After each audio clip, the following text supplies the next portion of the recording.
네, 안녕하세요. 사진찍들 마케터입니다. 오늘 영상에서 다룰 이야기는 갤러리아 광교 백화점이 현대 판교 백화점이 될 수 있을지에 대해서 한번 제 생각을 나눠보는 영상을 찍어보도록 하겠습니다. 오랜만에 대형 유통시설 백화점이 새롭게 오픈을 하였는데요. 국내 백화점 빅3는 신규 출점을 자제하고 있는 가운데 화제의 주인공은 갤러리아 백화점이 되었습니다. 백화점이라는 유통시설이 동네에 있다는 것은 그 동네의 소득 수준을 나름 인정받는다는 것이기 때문에 지역 주민에겐 자부심을 주지요. 그리고 부가적으로 주위의 부동산 가격까지도 들썩이게 하게 합니다. 코로나19 때문에 오픈을 원래는 2월 28일 금요일에 하려고 했었는데 3월 1일 월요일로 미뤘던 갤러리아 광교점인데요. 건축가들의 리더라고 하는 콜 레마스가 이끈 OMA가 디자인하였다고 해서 사전 홍보를 상당히 거창하게 하였습니다. 그렇기 때문에 좀 호기심이 많은 1인으로서 연차를 활용해서 다녀왔는데요. 이번 영상에서는 갤러리아 광교가 내세웠던 외관과 자연과 인테리어 그리고 입점 브랜드들과 이거에 대한 저의 생각으로 나누어서 말씀을 드리도록 하겠습니다. 갤러리아 광교가 자랑하는 익스테리어를 먼저 보시면요, 그 거대한 암석으로 구성된 지층 속에서도 영롱한 빛을 내는 원석과 같은 모습을 형성하였다고 합니다. 확대해서 보시게 되면 외관에 울룩불룩 튀어나온 이것이 그 루프라고 하는데요. 이것을 통해서 자연광이 들어와요.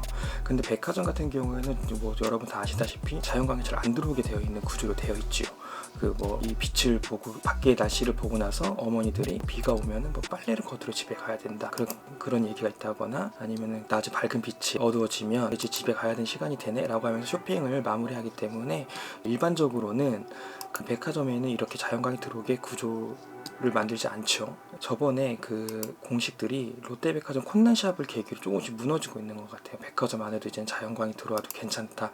자연광이 들어옴으로 인해서 이제 그 다른 경쟁이 되는 공간들과 경쟁력을 이제 가지고 한번 싸워보겠다. 이런 메시지를 주고 있는 것 같아요. 1층에 입구로 들어오게 되면 그 행잉 배너로 루프 공간 아트 프로젝트인 더치 퍼레이드를 소개하고 있는데요. 이 더치 퍼레이드가 8층에 스카이 브릿지, 그 다음에 3층에 루프 스퀘어, 그리고 3층에 W 계단 이렇게 세 군데에서 이루어지고 있어요. 그래서 이것들을 이제 경험을 할 수가 있고요. 1층 입구에 들어서자마자 보이는 것들이 샹들리에라고 해야겠죠. 이 샹들리에가 마치 그 호텔 로비에 온 것 같은 웅장함을 전달해주고 있습니다. 1층 보이드에도 밝은 조명 위에 걸려있는데요. 기존의 백화점과는 다르게 상당히 화려한 편이에요.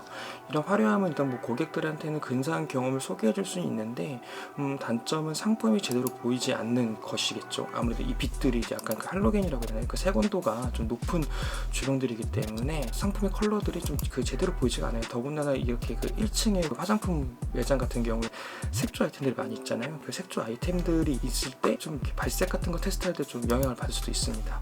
근데 고객들이 좋아하면 그렇게 할 수도 있어요. 그러니까 저는 개인적으로 상당히 대단한 의사결정을 생각합니다. 상품을 이제 조금 더 안 보여도 좋으니 고객들한테 우리 좀 와우한 경험을 주겠다라는 의사결정 한 것이겠죠. 2층으로 올라오게 되면은 갤러리아 광교의 모형이 쇼케이스에 담겨 있어요. 이것을 360도로 돌려서 보시게 되면은 이렇게 되어 있구나.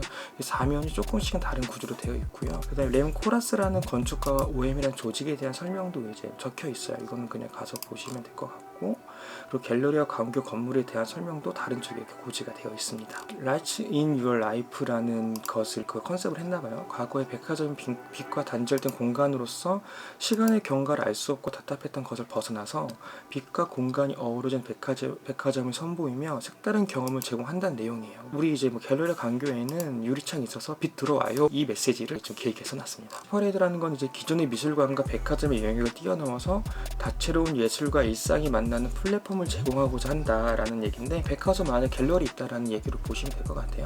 갤러리아만의 큐레이션을 통해 탄생 아트 프로젝트라고 하는데 이거는 3월 21일까지니까 이제 끝났겠네요. 그리고 루프는 외관에 있는 투명한 유리를 말해요. 그 외관에 아까 봤을 때 올록볼록 튀어나온 그 유리 있었죠. 그 유리를 말하는데 이 루프를 따라 걷다 보면 3층과 10층에서 계단형 스퀘어를 만날 수 있고 8층에 스카이 브리지가 있어서 탁 트인 전망을 만날 수 있다고 합니다. 계단 동선을 그 다른 백화점과 차별화된 경험 포인트로 얘기를 하고 있는 것 같아요. 3층으로 오르게 되면 3층에는 스페셜 계단이 있어요. 스페셜 계단은 4층으로 이어지게 되어 있는데요. 설명대로 자연광이 잘 들어오는 공간이 있고 그렇긴 한데 생각보다 스케일이 크진 않았어요. 그리고 여기가 3층에서 4층 이어지는 그 계단, 그 더치 퍼레이드의 그 계단인데, 올라가서 이렇게 보시게 되면 중간에 이제 이런 의자 같은 거 한번 나오고, 그 다음에 또 그 조형물 같은 거, 아트웍이라고 하잖아요. 이런 것들이 하나 나와요. 이렇게 뭐 건물 안에서 밖을 보면 등산을 하는 것 같은 기분이 들기도 하고, 백화점에서 처음 해본 힘이라서 재밌기는 하더라고요. 그리고 이제 올라가면 이제 크리에이터들이 이제 그 렌터 스튜디오를 사용할 수 있게 해놨어요. 여기를 사전 예약을 하게 되면 유튜버들 같은 분들이 와가지고 이제 영상 같은 거 할 수 있죠. 이 미디어 스튜디오 백화점 만들어 놨다는 것도 되게 좀 특이했던 그 시설 중에 하나였어요. 유료라서 못 들어가 봤고요. VIP 라운지로 가는 길에 있었던 아트워크들도 있었는데, VIP들한테 내가 가는 길은 조금 달라, 이런 차별화된 느낌을 주는 것도 되게 좋아 보였고, 루프탑 정원으로 나오게 되면 뭐 이렇게 많이 강조를 한 것 같아요. 이것저것 해볼 잔디밭도 깔아놓고 했는데 잔디가 아직 올라오진 않고 있어서 그런지 좀 느낌이 그렇게 막 드라마틱하진 않았고요. 생각보다 규모도 좀 작았어요. 그 다음에 내려오다 보면 이제 그 고우의 아몬드 나무라는 이제 그 벽화가 걸려 있고, 그 다음에 이제 8층의 스카이워크로 내려오게 되면 이렇게 자세히 보면 투명한 유리 사이로 아래 바닥이 보이는데 조금 살짝 무섭습니다. 고소공포 듣는 분들은 좀 위험할 수도 있어요. 근데 이 투명한 유리도 길이가 그렇게 길진 않아서 좀 스케일이 조금 아쉬운 그런 거였고, 삼성전자 매장에서도 LED 월 3층부터 5층까지인가 그 뻥 뚫려 있어요. 그래서 상당히 멋있는 그런 이제 그 하드웨어인데, 이 안에 컨텐츠는 약간 좀 아쉽습니다. 어떤 메시지가 있다라기보다는 그냥 예술 작품처럼 홀로그램이라고 해야 되나요? 그 프리즘이 이렇게 그냥 위아래로 왔다 갔다 하는 그런 느낌이라고 보시면 될 것 같아요. 그리고 전반적으로 그 갤러리아 광교가 차별화 포인트라고 내세웠던 그런 익스테리어나 인테리어 같은 부분들은 겉에서 봤을 때는 되게 멋있어요. 멋있고 안으로 들어왔을 때도 자연감도 잘 보이고 그렇긴 한데, 제가 봤을 때는 전체적으로 좀 규모감은 좀 아쉬웠던 것 같아요. 되게 이렇게 자연광이 들어오는 그런 공간을 만들었다라고 하면 되게 그 실내는 되게 엄청나게 넓어야 되거든요. 실내가 엄청나게 넓어가지고 사람들에게 안에 있지만 안에 있어도 내가 되게 외부에 나와 있는 것 같은 그런 느낌을 줘야 된단 말이에요. 근데 그런 것들이 상당히 좀 아쉬워요. 그리고 뭐 더치 퍼레이드랑 아트 프로젝트들도 뭐 하다가 만 것 같은 느낌. 갤러리처럼 할 거면 아예 갤러리만큼 엄청나게 규모감을 만들어서 하던지, 아니면 뭐 작은 작품이라고 하면 이 작품이 되게 엄청나게 유명한 그런 뭐 거장의 작품이라든지 그렇게 해가지고 스케일을 가져가든지 퀄리티를 가져가든지 해야 되는데, 그런 부분들이 약간 둘 다 조금은 아쉬웠던 프로젝트였던 것 같습니다. 다음은 이제 뭐 층별 입점 브랜드들을 이제 보시게 되면, 뭐 1층은 화장품인데 그 화장품이랑 그 럭셔리 매장 같은 경우가 같이 있는 경우고요. 2층은 이제 그 럭셔리 부티크라고 해서 뭐 펜디도 있고, 아직 전체적으로 다 오픈하진 않았어요. 그리고 경기 상권에서 지금 만나볼 수 없었던 명품 브랜드들이 6월과 9월에 걸쳐 차례로 오픈한다고 하는데, 일단 뭐 백화점 오픈한다고 하면 3대 럭셔리 브랜드인 샤넬, 에르메스, 루이비통이 이제 들어가 있어야 되는데, 현재 버전에서는 이 3개 브랜드 중에 아무것도 들어가 있지는 않은 상태입니다. 그렇기 때문에 아마 이 3개 중에 1개가 들어올 것 같은데, 제 생각에는 뭐 샤넬이랑 에르메스가 들어올 것 같지는 않고요.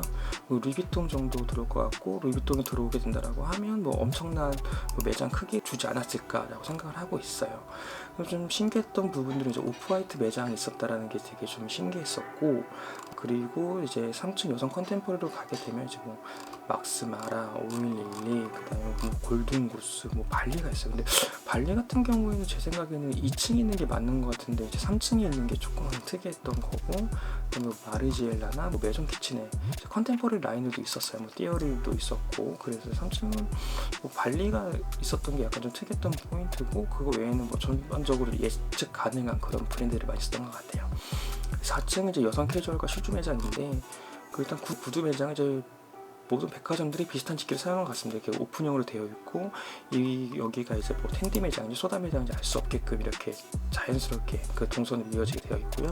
그 다음에 재밌었던 것들이 이제 좀 랑방이 있어요. 여성 캐주얼인데 랑방이 있고 타임이 있어요. 그 다음에 마인도 있고, 이런 것도 약간 특이했어요. 되게 그 전통적인 그 공시를 하면 타임 같은 경우에 3층에 있는 게 맞거든요. 근데 3층에 있지 않고 4층에 있다라는 게 이게 좀 애매해요. 그리고 5층은 이제 남성 패션과 아웃도어인데, 일단 뭐 띠어리, 솔리드 업무, 타임 업무, 이게 뭐 남성 그 컨템포리 라인들은 다 있었고요. 재밌던 매장 이제 스노우피크. 스노우피크 매장이 단독으로 있다는 게 상당히 재미있는 거였죠. 아마 그 미니멀 캠핑 하시는 분들은 엄청나게 좋아하실 것 같아요. 스노우피크 단독 매장 본 적이 없는 것 같아요. 뭐 운동을 좋아하시는 매니아분들은 이제 뭐 가민 좋아하시죠. 다 측정하니까.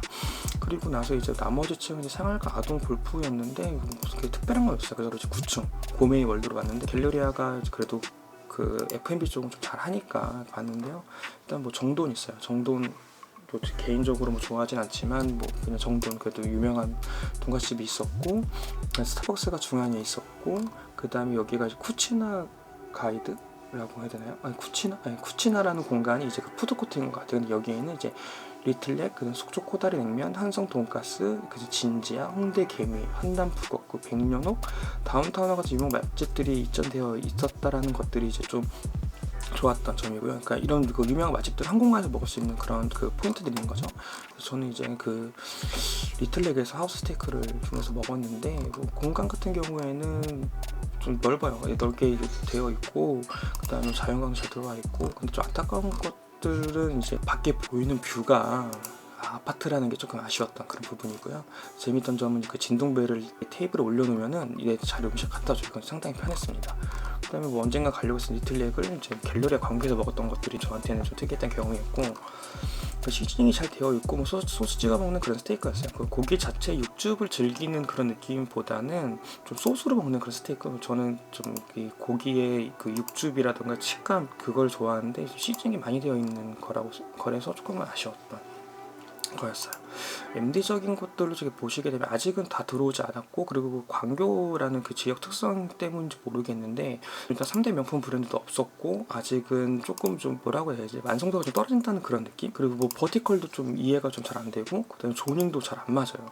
아까 뭐 말씀드렸던 것처럼 발리가 3층에 가 있고 랑방이 4층에 가 있는 그런 부분도 약간 좀 특이하거든요. 그래서 좀 어떤 그 논리 때문에 이렇게 입점을 시켰는지, 그 버티컬의 조닝 이렇게 했는지 약간 좀 궁금하기도 했고, 아직은 좀 제가 봤을 때는 갤러리아가 아직 좀 그만큼 영향이 안 된다라는 그런 생각도 좀 들어요. 현대 판교 같은 경우에는 그 오픈했을 때 딱 가면 그래도 얘네가 진짜 열심히 했구나, 잘했구나, 괜찮다, 잘 되겠다라는 생각이 있었는데, 광교는 여기 좀 잘 안 될 것 같은데, 맨 처음에 좀 익스테리어나 그런 부분만 좀 신경 쓰고 막상 와서 고객들이 쇼핑을 하기에는 되게 좋지 않은 그런 느낌이 들어서 제 생각에는 조금 어렵지 않을까, 어려울 것 같다는 생각이 많이 들고요.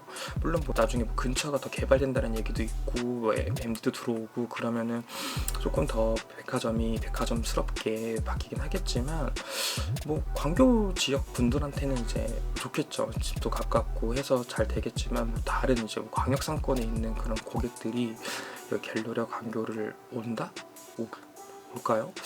잘 모르겠어요. 아마 그 서울에 있는 사람들이 뭐 그래도 현대 판교는 가끔 가는데 갤러리아 광교는 가지 않을 것 같습니다.